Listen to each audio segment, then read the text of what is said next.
الحمد لله رب العالمين حمدا يوافي نعمه ويكافئ مزيدا. اللهم صل وسلم وبارك على رسولك سيدنا محمد وعلى آل سيدنا ومولانا محمد. اللهم اوصل وبلغ مثل ثواب ما قرأناه من القرآن العظيم وما صليناه وما سلمناه، وهذه هدية واصلة رحمة نازلة وبركة شاملة مقبولة ومرضية وتحية منا إلى حضرة حبيبك سيد. മഹത്തായ അനുഗ്രഹത്താൽ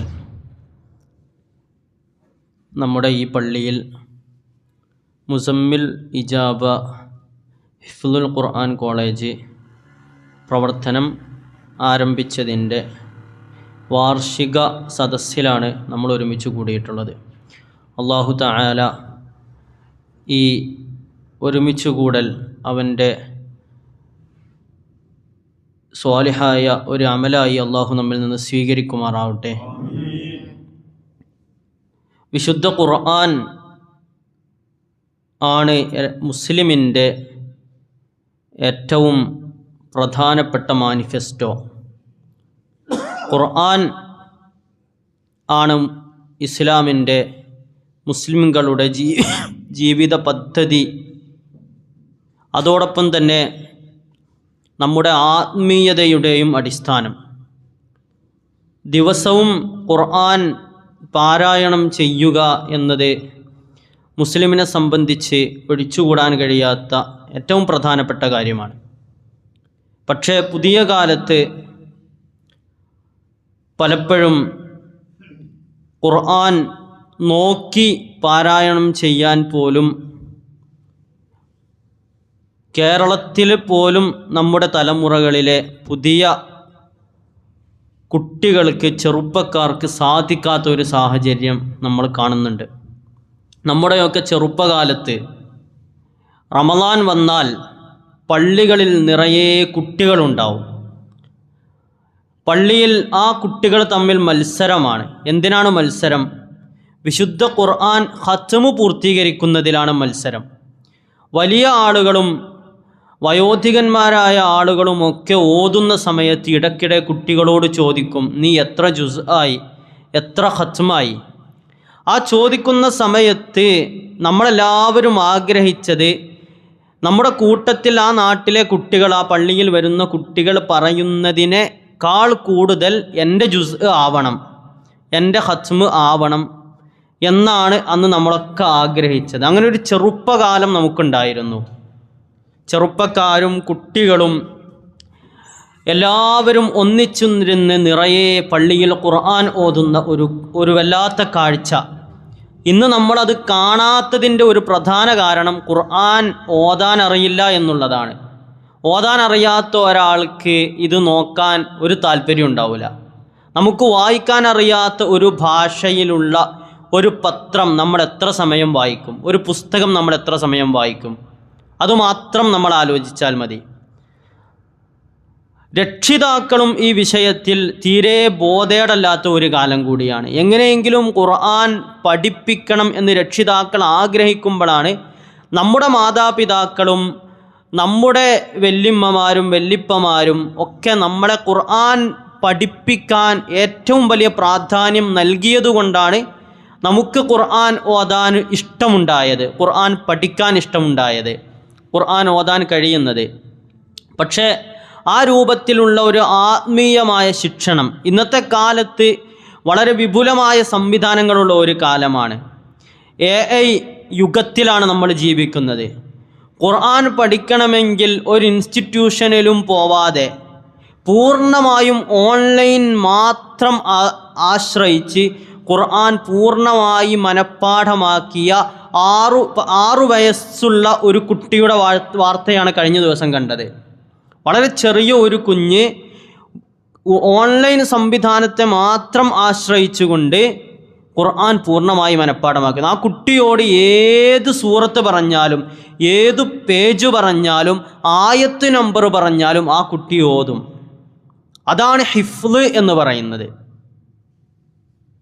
അതാണ് യഥാർത്ഥ ഹിഫ്ള്.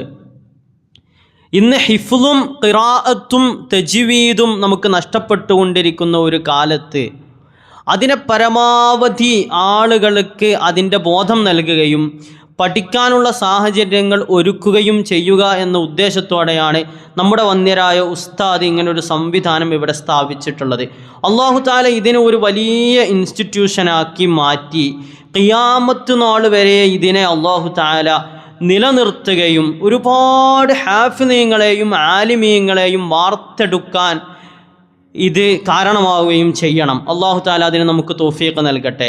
ഇന്ന് ഈ മജ്ലിസിലിരിക്കുന്ന ആളുകൾ ഇതൊരു വലിയ സ്ഥാപനമായി മാറി ഒരുപാട് ഹാഫിളീങ്ങൾ ഇങ്ങനെ സനദ് സ്വീകരിക്കുന്ന ഒരു സദസ്സ് കാണുമ്പോൾ ഇന്ന് ഈ സദസ്സിലിരിക്കുന്ന 4-5 ആളുകൾ ഇപ്പം നമ്മൾ തന്നെ ചിന്തിക്കും, ഈ 6 കുട്ടികളെ വെച്ചിട്ട് ഇതിപ്പോൾ എന്താവും എന്ന് നമ്മൾ തന്നെ ചിന്തിക്കും. പക്ഷേ നമ്മൾ ആലോചിക്കേണ്ടത് മഅദിൻ തുടങ്ങിയപ്പോഴും മർക്കസ് തുടങ്ങിയപ്പോഴൊക്കെ ഇങ്ങനെ വളരെ കുറഞ്ഞ ചെറിയ സംവിധാനത്തിൽ വളരെ കുറഞ്ഞ കുട്ടികളെ കൊണ്ടാണ് അതൊരു തുടക്കമാണ്. അങ്ങനെയാണ് അതെല്ലാം വളർന്ന് ഒരുപാട് ആലിമീങ്ങൾ ഉണ്ടായത്. അല്ലാഹു തആല അതിനുള്ള തൗഫീഖ് നമുക്ക് നൽകട്ടെ. നമുക്ക് ഈ ഒരു അടുത്ത ഭാവിയിൽ തന്നെ നല്ല ഒരു സ്ഥാപനമായി പുറത്തു നിന്നുള്ള കുട്ടികൾ ഇവിടെ വന്ന് താമസിച്ച് പഠിച്ച് ഖുർആൻ പഠിച്ച് പുറത്തു പോകുന്ന ഒരുപാട് ഉസ്താദുമാരും ഒരുപാട് സ്റ്റുഡൻസും ഒക്കെ ഉള്ള ഒരു സ്ഥാപനമായി നമുക്ക് മാറ്റണം. ഉസ്താദ് അതിനെ വിടാതെ ഫോളോ ചെയ്യുന്നത് കൊണ്ടാണ് ഇത്ര ഒരു സംവിധാനത്തിലും ഇതിൻ്റെ വാർഷികം കൃത്യമായി നടത്തുന്നത്. അത് വലിയ ഒരു ആഗ്രഹമാണ്. അല്ലാഹു തആല സാധിപ്പിച്ചു തരട്ടെ. പ്രിയപ്പെട്ട കുട്ടികളോട് ഈ സദസ്സിൽ വെച്ച് ഇത്രയും നല്ല ആളുകളുടെ മുന്നിൽ വെച്ച് എനിക്ക് പറയാനുള്ളത്, നമ്മൾ നല്ല അച്ചടക്കവും നല്ല അദബും ഉണ്ടാവണം. ഖുർആൻ തന്നെ അദബാണ്. പ്രിയപ്പെട്ട ആയിഷ ബീവി റളിയല്ലാഹു അൻഹയോട് ചോദിക്കുന്നുണ്ട് മുത്തുനബിയുടെ സ്വഭാവത്തെക്കുറിച്ച്. മുത്തുനബിയെ എല്ലാ സമയത്തും മുത്തുനബിയുടെ മുലാസമൻ ഷദീദ ലാസിമഹു മുലാസമത്തൻ ഷദീദ, അത്രയും ആയിഷ ബീവി കൂടെ നിന്ന ആളാണ്. മുത്തുനബിയുടെ എല്ലാ സുഖങ്ങളിലും ദുഃഖങ്ങളിലും വേദനകളിലും അന്ന് കൂടെ നിന്ന ആളാണ് ആയിഷ ബീവി. ആ ആയിഷ ബീവിയോട് ചോദിക്കുകയാണ്, എന്താണ് മുത്തുനബിയുടെ സ്വഭാവം? അപ്പോൾ പറഞ്ഞത് ഖുലുഖുഹു ഖുർആൻ, ഖുലുഖുൽ ഖുർആൻ, അവിടുത്തെ സ്വഭാവം ഖുർആനാണ്. ഒറ്റ മറുപടിയാണ്. അപ്പോൾ നമ്മുടെ സ്വഭാവം ഖുർആനിനു പറ്റിയ സ്വഭാവമാവണം. നമ്മുടെ ഭാഷ ഖുർആനിനു പറ്റിയ ഭാഷയാവണം. നമ്മുടെ വേഷം ഖുർആനിനു പറ്റിയതാവണം. ഖുർആൻ പഠിക്കുന്ന മക്കൾ എല്ലാ സമയത്തും ഞാൻ പഠിക്കുന്നത് ഖുർആനാണെന്ന ബോധത്തോടുകൂടി ആ അദബോടുകൂടി ആ ഹിഫ്ള് നമുക്ക് കിട്ടണമെങ്കിൽ തന്നെ നമ്മുടെ മാതാപിതാക്കളുടെയും ഉസ്താദുമാരുടെയും മുതിർന്നവരുടെയും ഒക്കെ ഒരു പൊരുത്തവും ഗുരുത്വവും നമുക്കുണ്ടാവണം. ഒരു ഹിഫ്ള് ഉണ്ടാവണമെങ്കിൽ അൽഹംദുലില്ലാഹ് ഇവിടെ ഇത് തുടങ്ങിയതിന് ശേഷം ഒരുപാട് കുട്ടികൾ, ഇപ്പോൾ ഇവിടെ സദസ്സിൽ ഇല്ലാത്ത കുട്ടികളുണ്ട്. ഈ സദസ്സിലെത്താത്ത പല കുട്ടികളും ഇവിടെ വരുന്നതിന് മുമ്പ് 5 വർഷവും 6 വർഷവും, ഞാൻ ആരെയും കുറ്റപ്പെടുത്തി പറയുകയല്ല, പലപ്പോഴും മദ്രസകളിൽ പഠിച്ചിട്ട് ഒരു വരി പോലും ഖുർആൻ ഓതാൻ അറിയാത്ത, ഒരു ഫാത്തിഹ പോലും ഓതാൻ അറിയാത്ത കുട്ടികൾ ഇവിടെ വന്ന് ഖുർആൻ ഇങ്ങനെ ഒഴിവുള്ള സമയത്ത് വന്ന് പഠിക്കുന്നുണ്ട്. നോക്കി ഓതാനാണ് അവർ പഠിക്കുന്നത്. അങ്ങനെ പഠിച്ച് നോക്കി ഓതാൻ പഠിച്ച് അതിനുശേഷം ഒരു ജുസ് മനപ്പാടമാക്കിയ കുട്ടികളും ഇവിടെ ഉണ്ട്. അറബി അക്ഷരം മുതൽ പഠിച്ച് അലിഫ് ബാ എഴുതി വായിച്ച് പഠിപ്പിച്ച് അദബുൻ ഇബിനുൻ അബുൻ എന്നൊക്കെ എഴുതി പഠിപ്പിച്ച് പിന്നീട് അവർക്ക് ഖുർആൻ നോക്കി ഓതാൻ പഠിപ്പിച്ച് അങ്ങനെ ഇപ്പോൾ അവർ ഒരു ജുസ് അവർ മനപ്പാടമാക്കി. ഇൻഷാ അല്ലാഹ് അവരെ പൂർണ്ണമായി ഹിഫ്ള് മനപ്പാടമാക്കണം. 30 ജുസും ആ കുട്ടികൾ മനപ്പാടമാക്കുന്ന ഒരു സാഹചര്യം ഉണ്ടാവണം. അതിന് എല്ലാവരുടെയും എല്ലാ പിന്തുണയും സപ്പോർട്ടും ഉണ്ടാവണം. അല്ലാഹു തആല തൗഫീഖ് നൽകട്ടെ. ഞാൻ കൂടുതലൊന്നും പറയുന്നില്ല. എല്ലാവരുടെയും ദുആകളിൽ ഈ ഒരു സംവിധാനം വിജയിച്ചു കിട്ടാനും കുട്ടികൾക്ക് നഫ് ഉണ്ടാവാനും വേണ്ടി എല്ലാവരും ദുആ ചെയ്യണം. ഒരുപാട് ഇതിൻ്റെ പിന്നിൽ അധ്വാനങ്ങളുണ്ട്, ഒരുപാട് ആളുകളുടെ സഹായങ്ങളുണ്ട്. അവർക്ക് ഇത് ആഖിറത്തിൽ കിട്ടുമെന്നൊരാഗ്രഹത്തിൻ്റെ പുറത്താണ് ഇതിന് സഹായിക്കുന്നത്. പക്ഷേ നമ്മുടെ പ്രത്യേകിച്ച് ഇവിടെ ഇരിക്കുന്ന കുട്ടികളുടെ ജീവിതത്തിലും ഹിഫ്ളിലും ഖിറാഅത്തിലും അതുണ്ടായിട്ടില്ലെങ്കിൽ നാളെ അള്ളാഹുവിനോട് നമ്മളൊക്കെ ഒക്കെ മറുപടി പറയേണ്ടി വരും. അള്ളാഹു തആല ആ ഒരു അവസ്ഥയിൽ നിന്ന് നമ്മളെ കാത്തി രക്ഷിക്കട്ടെ. അതുകൊണ്ട് കുട്ടികൾ നല്ല ബോധത്തോടുകൂടി ഖുർആനിൻ്റെ കൂടെ നിന്ന് അതിലൊരു ലഹരി കിട്ടണം, അതിലൊരു ലദ്ദത്ത് കിട്ടണം. അങ്ങനെ നമ്മളാവണം എന്നു മാത്രം ഈ സമയത്ത് പറഞ്ഞുകൊണ്ട് അള്ളാഹു തആല ഈ സദസ്സിൻ്റെ ബറക്കത്ത് കൊണ്ട് നമ്മളെയൊക്കെ നന്നാക്കി തരട്ടെ. നമ്മുടെ മക്കളെയൊക്കെ അള്ളാഹു തആല നല്ല ഹാഫിളീങ്ങളിലും സ്വാലിഹീങ്ങളിലും ആലിമീങ്ങളിലും ഒക്കെ പെടുത്തി അള്ളാഹു തആല നമ്മളെയൊക്കെ അനുഗ്രഹിക്കട്ടെ. ആമീൻ. അസ്സലാമു അലൈക്കും വറഹ്മത്തുള്ളാഹി.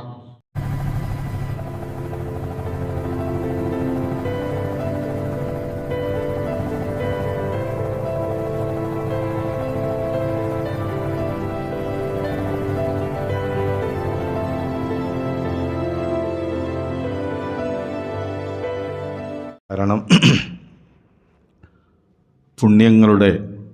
പുണ്യത്തിൻ്റെ പൂക്കാലമാകുന്ന റമളാൻ നമ്മുടെ തൊട്ട് മുന്നിലെത്തിയിരിക്കുകയാണ്. മറ്റന്നാൾ ചൊവ്വാഴ്ച അസ്തമിച്ച് പിറവി കാണുകയാണെങ്കിൽ ബുധനാഴ്ച റമളാൻ 1 ഇല്ലെങ്കിൽ വ്യാഴാഴ്ച ഉറപ്പായിട്ടും റമളാൻ മാസം ആരംഭിക്കുകയാണ്. അല്ലാഹു തആല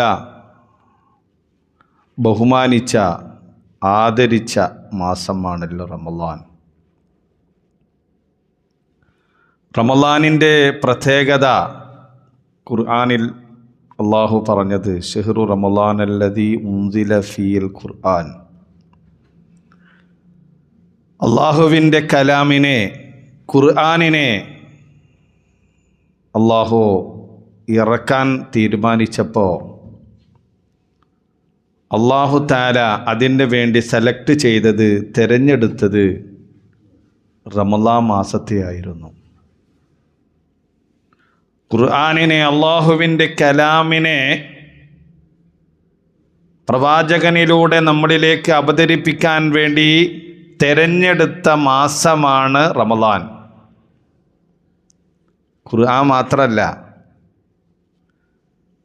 ഏടുകളും മറ്റുള്ള ഗ്രന്ഥങ്ങളും എല്ലാം റമളാനിലാണ് അള്ളാഹു അവതരിപ്പിച്ചത്. അബുൽ അംബിയാ, പ്രവാചകന്മാരുടെ പിതാവ് എന്നറിയപ്പെടുന്ന ഖലീലുല്ലാഹി ഇബ്രാഹിം നബി അലൈഹിസ്സലാമിനിക്ക് അള്ളാഹു ഏട് നൽകിയത് റമളാനിൻ്റെ 1-ാമത്തെ രാവിലെ. കലീമുല്ലാഹി മൂസാ നബി അലൈഹിസ്സലാമിനിക്ക് തൗറാത്ത് അള്ളാഹു നൽകിയത്, ഇഞ്ചീൽ നൽകിയത്, സബൂർ നൽകിയത് ഇതെല്ലാം റമളാനിൻ്റെ രാവുകളിലാണ്. എല്ലാം കൊണ്ടും മഹത്വമുള്ള റമളാനാണ് നമ്മുടെ മുന്നിലേക്ക് വരുന്നത്. അള്ളാഹു ആദരിച്ച ഈ മാസത്തെ നമ്മൾ ആദരിക്കണം, ബഹുമാനിക്കണം. ആദരിക്കൽ അത് മലക്കുകളുടെ പൈതൃകമാണ്. അനാദരവ്, അള്ളാഹു ആദരിച്ചതിനെ നിന്ദിക്കുക എന്നുള്ളത് അത് നമ്മുടെ നാശത്തിൻ്റെ തുടക്കമായിരിക്കും. ഇബ്ലീസിൻ്റെ ചരിത്രം അതാണ്. ഞാൻ വിശദീകരിച്ച് പറയുന്നില്ല. ചുരുക്കി പറഞ്ഞാൽ അള്ളാഹു ഖുർആൻ അവതരിപ്പിച്ച ഈ മാസത്തിൽ നാം ഈ മാസത്തെ ആദരിക്കേണ്ടത് എങ്ങനെയാണ് ഈ മാസത്തെ നമ്മൾ ആദരിക്കേണ്ടത്? നമ്മൾ ശ്രദ്ധിക്കണം. ഈ റമളാൻ മാസം കടന്നു വരുമ്പോൾ സന്തോഷത്തോടുകൂടെ ഈ റമളാനിനെ സ്വീകരിക്കുക. റമളാൻ കടന്നു വരുന്നുണ്ടല്ലോ, തറാവീഹ്, നോമ്പ്, ഖുർആൻ പാരായണം, ഇതെല്ലാം ഓതാനുള്ള ഒരു സന്തോഷത്തിൻ്റെ ദിനമാണല്ലോ വരുന്നത് എന്ന മനസ്സിൽ സന്തോഷമുണ്ടോ? എന്നാൽ ഈമാനുള്ളവൻ്റെ അടയാളമാണത് എന്ന്. ഇനി അങ്ങനല്ല, ഇനി ഒരാളെ മനസ്സിൽ റൊമ്പ് ഇങ്ങനെ വരുമ്പോൾ ഇനിയൊരു മാസം തിന്നാനും പറ്റൂല, കുടിക്കാനും പറ്റൂല, ഇനി കഷ്ടപ്പാടൻ, ഇനിയിപ്പോൾ പള്ളിയിലൊക്കെ തറാവിയൊക്കെ നിസ്കരിക്കേണ്ടി വരും, ഇങ്ങനെയാണോ നമ്മുടെ മനസ്സിൽ തോന്നുന്നതെങ്കിൽ അത് നിഫാഖിൻ്റെ അടയാളമാണ് എന്നാ. അള്ളാഹു നമുക്ക് ഈമാൻ തരട്ടെ. കൂടുതൽ നീട്ടി പറയുന്നില്ല. വിശുദ്ധ ഖുർആനിനെ അള്ളാഹുവിൻ്റെ റസൂലിനിക്ക് ജിബ്രീൽ അലൈഹിസ്സലാം വന്ന് റമളാനിൻ്റെ രാവുകളിൽ വന്ന് അത് ഓതിക്കൊടുക്കുന്ന, നമ്മളെപ്പോഴും ഖുർആനുമായിട്ടൊരു ബന്ധം പാവണം. പ്രത്യേകിച്ച് റമളാനിൽ ഖുർആൻ കണ്ടാൽ ഖുർആൻ ഓതാത്ത ഒരു ദിവസം നമ്മുടെ കരിദിനമായിരിക്കണം. എന്നും ഖുർആൻ കാണുമ്പോൾ നമ്മളിന്ന് മറച്ചു നോക്കുക, അത് വലിയൊരു നേട്ടമാണ്. നമ്മുടെ മക്കൾ ഖുർആൻ പഠിക്കുന്ന മക്കളാവണം. നമ്മളെ മക്കൾക്ക് ഖുർആൻ കൊടുക്കണം. ഉസ്താദിനെ ഇരുത്തി മദ്ഹ് പറയല്ല. ഉസ്താദിൻ്റെ കുടുംബ പാരമ്പര്യത്തിലെല്ലാം ഹാഫിളീങ്ങളുണ്ടാവണം, ഖുർആൻ നന്നായി പാരായണം ചെയ്യുന്നവരുണ്ടാവണം എന്ന നല്ല ഉദ്ദേശത്തോടു കൂടെ ഈ പ്രദേശത്ത് ഒരുപാട് ഹാഫിളീങ്ങളുണ്ടാവണം, ആലിമീങ്ങളുണ്ടാവണമെന്ന് കാലങ്ങളായി ഉസ്താദിൻ്റെ മനസ്സിലുള്ള കുറേ നല്ല നിയ്യത്തുകളാണ്. സ്വന്തമായി മദ്രസകളും പള്ളിയൊക്കെ നിർമ്മിച്ചിട്ട് ഉദ്ദേശം ആഖിറമാണ്. റബ്ബന തഖബ്ബൽ മിന്ന ഉസ്താദ് എപ്പോൾ പറയുന്നു, അള്ളാഹു സ്വീകരിച്ചാൽ മതി എന്ന. അതൊരു വലിയൊരു നിയ്യത്താണ്. ഇത് നമുക്കൊക്കെ ഈ വലിയൊരു പാഠമാണ്. ഏതായിരുന്നാലും കുറഞ്ഞ വർഷമേ ആയിട്ടുള്ളൂ. എത്രയായി? 2ാമത്തെ വർഷം. അള്ളാഹ് പൂർത്തിയാകുന്ന ആ സന്തോഷത്തിൻ്റെ നിമിഷത്തിൽ ചെറിയൊരു പരിപാടി സംഘടിപ്പിച്ചത് ഉസ്താദ്. അങ്ങനെയാണല്ലോ ഖുർആൻ 2 വർഷം ഇവിടെ ഒരു ഹിഫ്ളുൽ ഖുർആൻ പൂർത്തീകരിച്ചു. 2 വർഷം പൂർത്തീകരിച്ചു എന്ന് മാത്രമല്ല, ഈ മക്കൾ, ഈ കാണുന്ന മക്കളൊക്കെ നല്ല ഖുർആൻ ഓതാൻ അറിയുന്ന മക്കളാണ്. ഒരു പ്രത്യേക ട്രെയിനിങ് ഈ മക്കൾ കിട്ടിയിട്ടുണ്ട്. ഞാൻ ഈ മക്കളുടെ ഖുർആൻ ഓത്ത് മുമ്പ് കേട്ടിട്ടുണ്ട്. നല്ല ശൈലിയിൽ ഈ മക്കൾ ഖുർആൻ ഓതുന്നുണ്ട്. അത് വലിയ സന്തോഷമാണ്. ഓതുന്ന കുറച്ചാണെങ്കിലും അതിൻ്റെ തജ്വീദ് നിയമപ്രകാരം ഓതാൻ കഴിവുണ്ടാകാൻ വലിയൊരു നേട്ടമാണത്. അള്ളാഹു നമ്മളെ മക്കൾക്കൊക്കെ അള്ളാഹു എല്ലാ നിലക്കുള്ള അറിവും ദീർഘായുസും അള്ളാഹു നൽകട്ടെ. എനിക്കൊരു മകനുണ്ട്, ആ മകനെ ആഫിലാക്കണം കുറേ ഇങ്ങനെ ശ്രമിച്ചുകൊണ്ടിരിക്കുക. 10-20 ജ്യൂസിൻ്റെ അടുത്ത് അവന് പഠിച്ചിങ്ങനെ വരുന്നുണ്ട്. നമ്മളൊക്കെ ചിന്ത അങ്ങനെയാണ്. നമ്മളെ മക്കൾ ഇത് മാത്രമേ നമുക്കുള്ളൂ. നമ്മളെ മക്കൾ നന്നായി ഖുർആൻ ഓതാൻ അറിയണം. കഴിഞ്ഞ റമളാനിൽ ഒരാൾ വന്ന് പള്ളിയിലിരുന്ന് ഇങ്ങനെ കരയാണ്. ഞാൻ ചോദിച്ചു, എന്താ നിങ്ങൾ കരയെന്ന് ചോദിച്ചപ്പോൾ പറഞ്ഞത്, എല്ലാവരും ഖുർആൻ ഓതുമ്പോൾ എനിക്ക് ഖുർആൻ ഓതാൻ അറിയാത്തതിൻ്റെ വിഷമം ആണ് ഞാൻ അള്ളാഹുവിനോട് പറയാണ്. പഠിക്കുന്ന സമയത്ത് ഞാൻ പഠിച്ചില്ല, എന്നെ പഠിപ്പിച്ചില്ല. ഇതാണ് അദ്ദേഹം പറഞ്ഞത്. നാളെ ഇങ്ങനൊരു ദുഃഖം നമുക്കുണ്ടാവരുത്. നമ്മളെ മക്കളെ ഹാഫിളീങ്ങളും നല്ല ഖുർആൻ ഓതുന്ന മക്കളുമായിരിക്കണം. അള്ളാഹു തൗഫീക്ക് നൽകുമാറാവട്ടെ. ഈ ഹിഫ്ളുൽ ഖുർആൻ കോളേജ് നേരത്തെ ഹാഫിള് ഉസ്താദ് ഉണർത്തിയതുപോലെ ഉന്നതിയിൽ നിന്ന് ഉന്നതിയിലേക്ക് 2 വർഷം ഇൻഷാ അല്ലാഹ് നല്ല കുട്ടികളായിട്ട് ഇങ്ങനെ തുടർന്ന് പോകുന്നുണ്ട്. സന്തോഷമാണ്. ഇനി ഉന്നതിയിലേക്ക് ഈ സ്ഥാപനത്തെ അള്ളാഹു എത്തിക്കുമാറാവട്ടെ എന്ന് മാത്രം പറഞ്ഞ് ഞാൻ എൻ്റെ വാക്കുകൾക്ക് വിരാമം കുറിക്കുന്നു. വാഖിറു ദഅ്വാനാ അൽഹംദുലില്ലാഹി റബ്ബിൽ ആലമീൻ. അള്ളാഹു സുബ്ഹാനഹു വതആല ഉസ്താദ് ആത്മാർത്ഥമായി തന്നെ മക്കളല്ലേ, ചെറിയ കുഞ്ഞുമക്കൾക്ക് അതിനെ കുറിച്ച് കഴിഞ്ഞവർക്ക് അതിന് ഗൗരവം അറിയുള്ളൂ. ആ മക്കളെ സംബന്ധിച്ചിടത്തോളം ഉസ്താദ് നിയന്ത്രിക്കുന്ന നിയന്ത്രണം വളരെയധികം കഷ്ടപ്പെട്ട് കൊണ്ടിട്ടാണ് ഉസ്താദ്. ഈ പരിശുദ്ധ ഖുർആൻ ശരീഫ് അങ്ങനെയാണ്. ഇബ്ലീസ് ലഅനത്തുല്ലാഹി എപ്പോഴും കൂടെ നമുക്ക് തെറ്റിക്കാൻ വേണ്ടി. ഇബ്ലീസിന് ഏറ്റവും കഠോരമായതാണ് പരിശുദ്ധ ഖുർആൻ ശരീഫ് ഓതുന്ന ഹിഫ്ളാവുന്ന കുട്ടികളെ എങ്ങനെയെങ്കിലും അത് നഷ്ടപ്പെടുത്താൻ വേണ്ടി നോക്കും.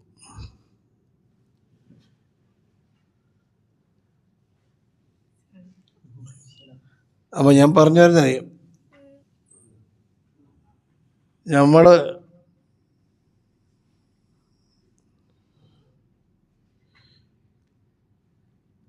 പറഞ്ഞാൽ അപ്പം ഈ ശരിക്കും പറഞ്ഞാൽ ഈ വിശുദ്ധ ഖുർആൻ ഷരീഫ് മക്കൾക്ക് വേണ്ടി കഷ്ടപ്പെടുന്ന കഷ്ടപ്പാട് ചില്ലറയല്ല. ഇവരുടെ രക്ഷിതാക്കളും മാതാപിതാക്കളൊക്കെ കഷ്ടപ്പെടുന്നതും അതും ചില്ലറയല്ല. എങ്ങനെയും ആയി സന്തോഷം കുട്ടികൾ പഠിച്ച് കിട്ടട്ടെ എന്നുള്ള ആ ഒരൊറ്റ ത്യാഗമാണ്. ചില ഉസ്താദന്മാർ ഇവിടുത്തെ സ്ഥലം വിടും. സത്യമാണ് പറയുന്നത്. ഉസ്താദ് ഈ മക്കളെ നിയന്ത്രിക്കുന്ന നിയന്ത്രണം ഈ മക്കൾ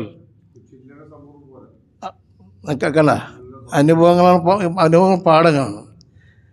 അനസ് ഉസ്താദ് ശരിക്കും ഇഹ്റാം കെട്ടിയിരിക്കുന്നത് ഇവർ ഇവിടെ കൊണ്ട് കെട്ടിടത്തുള്ളവരുടെ ഇനി ഇത്രയും സമയം നമുക്ക് ഇത്രയും നിശ്ചിത സമയം നമുക്കുള്ളൂ. ഏത് സമയം യാത്രക്കാരാണ്. അപ്പോൾ നമ്മുടെ മൗത്ത് ആയി നമ്മുടെ കുട്ടികളും നമുക്ക് ബന്ധപ്പെട്ട ഹാഫിദീങ്ങളൊക്കെ ഇരുന്ന് ഖുർആൻ ഓതിക്കൊണ്ടിരിക്കുമ്പോൾ ആ സന്തോഷത്തിന് അതിലുള്ള തന്നെയല്ല ഖബർ നമുക്ക് അടക്കം ചെയ്താലും ഈ മക്കൾക്ക് എപ്പോഴും ഖുർആൻ ഓതിക്കൊണ്ടിരിക്കണം. പടച്ചോനെ, ആ ഖുർആൻ ഖബറിലേക്ക് എത്താനുള്ള വലിയൊരു വഴിത്തിരിവ്. കാരണം അല്ലാഹു സുബ്ഹാനഹു തആല ഖുർആൻ്റെ ഓരോ അക്ഷരത്തിൻ്റെയും അർത്ഥം കണ്ടുപിടിക്കാൻ കഴിയില്ല. ഓരോ അക്ഷരത്തിൻ്റെയും ഇപ്പോൾ നമ്മൾ പറയാം അലിഫ്. അലിഫ് എന്ന് പറഞ്ഞാൽ ആ അലിഫിന് എത്രായിരം അർത്ഥങ്ങളെന്നറിയാം. ഒരു അലിഫാണ് അല്ലാഹു ലാ ഇലാഹ ഇല്ലാഹുൽ ഹയ്യുൽ ഖയ്യൂം. അലിഫ്. ഇന്നല്ലദീന ഖാലു റബ്ബുനല്ലാഹ്. അലിഫ്. അലിഫ് ലാം മീം. അലിഫ്. അപ്പോൾ ഈ അലിഫ് എന്ന് പറഞ്ഞാൽ ജുമുൽ കബീർ എന്ന് പറഞ്ഞാൽ ഇങ്ങനെ ഒരു അർത്ഥമുണ്ട്. അത് 111 അതിനെ കണക്ക് പ്രകാരം 111 ഇതൊക്കെ ഉണ്ട്. പരിശുദ്ധ ഖുർആൻ ഷരീഫിനെ സംബന്ധിച്ചിടത്തോളം അലിഫ് ലാം മീം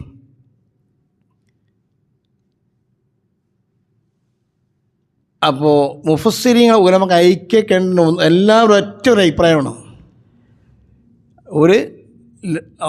ഇത് അല്ലാഹു ഈ 3 അക്ഷരത്തിൻ്റെ അർത്ഥം അത് ഈ ലോകത്തെ ആ മരങ്ങൾ മുഴുവനും കലമായാലും ലോകത്തെ ബഹറും കായലും പുഴയും മുഴുവനും മഷയായാലും ഈ 3 അക്ഷരത്തിൻ്റെ അർത്ഥം എഴുതാൻ കഴിയില്ല എന്നാണ് അള്ളാഹു ഇതിന്. പിന്നെ അവസാനം പറയാം അല്ലാഹു തആലക്ക് അറിയാം ഇതിന് ഉദ്ദേശം എന്താണെന്നുള്ളത്. പക്ഷെ മുല്ല ഹസൻ റഹ്മത്തുള്ളാഹി അലൈഹി ആ മഹാൻ പറഞ്ഞു, അലിഫ് അല്ലാഹു, ലാം ജിബ്രീൽ അലൈഹിസ്സലാം, മീം മുഹമ്മദുർ റസൂലുള്ളാഹി, തങ്ങൾക്ക് ഇറക്കി കൊടുത്ത പരിശുദ്ധ ഖുർആൻ ഷരീഫാണ്. ദാലിക്കൽ കിതാബ്, നമ്മളിപ്പോൾ സ്കൂളൊക്കെ പഠിക്കുമ്പോൾ ഹാദ, ഇതാകുന്നത്. ഇവിടെ ഖുർആൻ അല്ലാഹു സുബ്ഹാന അങ്ങേയറ്റം ബഹുമാനം നിറഞ്ഞുകൊണ്ട് ദാലിക്ക അതാന്നാ പറയല്ലേ. നേരെ മറിച്ച് ദാലിക്ക ഇതിൽ കൊടുത്തിരിക്കുന്നത് ഇതാകുന്നത്. ദാലിക്കയുടെ മാനം എന്താണ്? അറബി ഹിസ്റ്ററിയിൽ ദാലിക്ക അത്, ഹാദ ഇത്. അവിടെ പരിശുദ്ധ ഖുർആൻ ഷരീഫിന് അല്ലാഹു തആല അങ്ങേയറ്റം ബഹുമാനാർത്ഥം കൊടുത്തുകൊണ്ട് ദാലിക്ക, ഈ ദാലിക്ക കിതാബ്, ഈ കിതാബാകുന്നത്. ലാ റൈബ ഫീഹി, അവിടെ ലാ ശക്ക ഫീഹി എന്നാണ്. ലാ റൈബ ഫീഹി, ഇതിൽ ഒരു സംശയമില്ല. ഹുദൽ ലിൽ മുത്തഖീൻ, മക്കളെ പ്രത്യേകം ശ്രദ്ധിക്കേണ്ട വാക്കാണ് ഈ പറയുന്നത്. നമ്മളൊക്കെ ഹുദൽ ലിൽ മുത്തഖീൻ, മുത്തഖീങ്ങളെ മാത്രം നേർവഴിയിലാക്കുന്ന കിതാബാണ് പരിശുദ്ധ ഖുർആൻ. മുത്തഖീങ്ങൾ മാത്രം, അതിൽ വേറെ ആർക്കും അവകാശമില്ല. ഇതിൽ മുത്തഖീങ്ങൾ ആരാണ്? ഈ മുത്തഖീങ്ങൾ അല്ലദീന യുഅ്മിനൂന ബിൽ ഗൈബി, അല്ലദീന യുഅ്മിനൂന ബിൽ ഗൈബി. ഈ മുഅ്മിനീങ്ങൾ, ഈ മുത്തഖീങ്ങളുണ്ടല്ലോ, അവരാരാണ്? മറഞ്ഞ കാര്യം കൊണ്ട് വിശ്വസിക്കും. ഇത് പരിശുദ്ധ ഖുർആൻ ഷരീഫിൽ പ്രത്യേകമായി റബ്ബ് സുബ്ഹാനഹു തആല നമുക്ക് മനസ്സിലാക്കാൻ, പഠിക്കാനും പഠിച്ച് ഉയർന്ന നിലക്കാക്കി തീർക്കുമാട്ടെ. വർഷങ്ങളുടെ പ്രവർത്തന പാരമ്പര്യമുള്ള ജിഗാർഡ് അക്വ സൊല്യൂഷൻ, ആധുനിക സൗകര്യത്തോടെയുള്ള സർവീസ് സെന്റർ, എല്ലാ വീടുകളിലേക്കും സ്ഥാപനങ്ങളിലേക്കും ആവശ്യമായ വിവിധതരം വാട്ടർ ഫിൽറ്ററുകൾ, സോളാർ എനർജി സിസ്റ്റം, കറണ്ടുപയോഗം 60% കുറയ്ക്കുന്ന BLDC ഇലക്ട്രിക് ഉപകരണങ്ങൾ, CCTV ക്യാമറ സിസ്റ്റം തുടങ്ങിയ ഉപകരണങ്ങൾ ജിഗാർഡിൽ ലഭ്യമാണ്. നിങ്ങളുടെ ഫിൽറ്റർ ഏതുമാകട്ടെ, മികച്ച ടെക്നീഷ്യന്മാരുടെ ഉത്തരവാദിത്തത്തോടെ ജിഗാർഡ് സർവീസ് ചെയ്തു കൊടുക്കുന്നു. അലങ്കാന സമീപം, CV റോഡ്, പൊന്നാനി.